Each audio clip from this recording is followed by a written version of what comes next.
We now welcome in Saints Hall of Famer, Fox 8 Saints analyst Deuce McAllister. And Deuce, normally I got a checklist. Where you want to start today? Where you want to start today? This was a bad game, a horrible performance, and what's become a horrible season. They're now 5-11.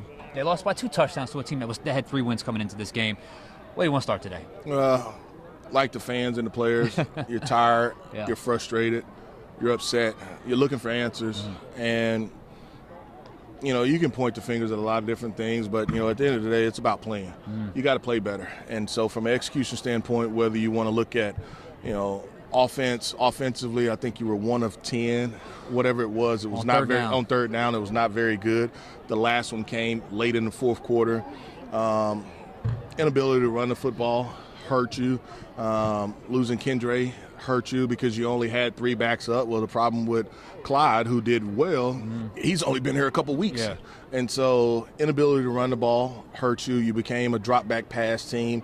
That's not who you wanted to be all year. And, the second half, the Raiders blitzed you, and you had trouble identifying it. You had trouble just picking it up. They ran pick plays on you, and it was a struggle. And so now the problem becomes defensively, you're playing a bunch of snaps, and it's really quick, 45 seconds, maybe a minute break, because the inability offensively for you to convert on third down, and some things that have popped up earlier in the year, tackling, not being able to get off the field on third down. That's what happened. I mean, the Raiders were converting at 63% or 10 of 18. Right at almost 65% a clip on third down, and so if that's going to be a case, it makes it for a long day. Look, 10 of 18 on third down versus 1 of 10. You might be pretty lucky to be out of here only with a 15-point loss, because usually that's a recipe for disaster. It's the exact example of whatever the opposite of complimentary football is, because there was also a couple big plays that were called back from penalties. There were a couple opportunities that they had to get off the field. They couldn't first drive in particular. They had a sack, but there was an offsides. Let's start with that first drive, because I kind of felt like that set the tone all day for a really weak defensive effort where they lost the line of scrimmage and they could not get off the field on third down. Yeah, I thought that they were more physical up front. I mean, and it was, I want to call them simple plays because no plays are simple, but it was just zone, and they're cutting it defensive end, and if that's the case, the linebacker has to be able to field, or the backside defensive end has to be able to make the play. If my defensive tackles aren't going to get off, then running backs up to the second and third level, and so They were able to do it consistently. You had a back that went for a career high, not a season high, career high, and they just ran hard. And so when you weren't in those situations, they got you with some of the crossing routes, and we knew Bowers would be a problem. He was able to isolate and get some matchups, and you don't stop him enough, and quarterback felt comfortable. I mean, when the check down was there, he was checking it down. When he could throw it, some of the intermediate or even some of the go routes, some opportunities, he did. And so you hit him a few times, but not nearly enough. Not nearly enough. And O'Connell played well today. I thought he's a quarterback that knows exactly who he is, and I think you can do a lot in the NFL when you know exactly who you are. I was ready to say at halftime, this is Rattler's redemption game. Yeah. Played well in the first half. I thought it was his best stretch of football. Even going back to the Tampa game, I thought he was 11 of 13, had 5 straight completions in a 2-minute drive, but they only had 57 seconds to start with.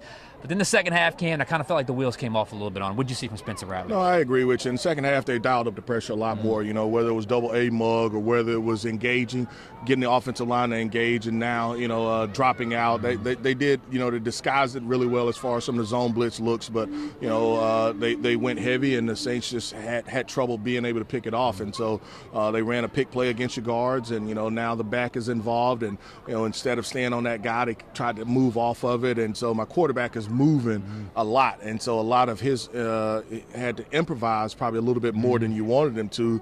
Saints tried to move the pocket a couple times, but when you've got penalties, you've got a big play, now it's a holding call or something like that, or illegal formation. You're just playing behind the chains, and you just can't do it, and that's where you ended up at way too many times. Yeah, it just felt like every single big play, something happened to bring it back. There was an OPI on Jawan Johnson at the end. There was a holding call. I think they negated a touchdown at one point. Well, yeah, if it wasn't a touchdown, he was down at the one. It was close, very, very close. So just they couldn't get out of their own way. And in the locker room after the game, Foster was very animated. You just heard not happy with some of the things happening. Tyron talked about some of the practice habits leading to some of the game habits when it comes to tackling. I think it's fair to say everyone wants to have success, but it's just it's not happening, and now you start to see the frustration? Well, I think obviously they're frustrated. I mean, because at the end of the day, your name's on it. You know, that's as a player, your name is on it. You've got to own it, and so you're either man enough to do it, or you're man enough to not. And so those guys have been around winning organizations. They've been around what it's like to win. It's not easy. If it was, every team would be winning. And so you've got to have some accountability, not only from yourself, but from some of your leaders on the squad. And so whether you're 5-11, 5-12, or whatever it may be, you know, or whether you're 10-2, doesn't matter. You know, you want to hold each other accountable. And so it's good to see, even though you only have one game left, because I know I want to fight with that guy. I know I want to go into a fight with that guy, because he's willing to not only hold himself accountable, but holds me accountable as well. As we close this out, we're going to have plenty of time to talk about once the offseason gets here, but you can't help but look ahead to the offseason just because of the state of the franchise right now. I don't see a quick fix here, Deuce. I see changes, big changes that have to be made in a lot of different areas as they go forward into this offseason. Well, the quick fix is obviously getting everybody to buy into what you're trying to do. And so making sure that I have guys that want to be a part of working hard, you know, and not to say that you don't have that now currently, but you've got to make sure that, you know, I've got 53 that's buying in, and if I got another 10 to 12 on practice squad, they're buying in and they understand and they know what's the overall objective, and the guys have to be willing and committed to do it. And so it's not going to be an easy task to get this thing turned around, but I do think that they can get it turned around. We'll see. The real work begins in the offseason. One more game left. Deuce, thank you. No problem.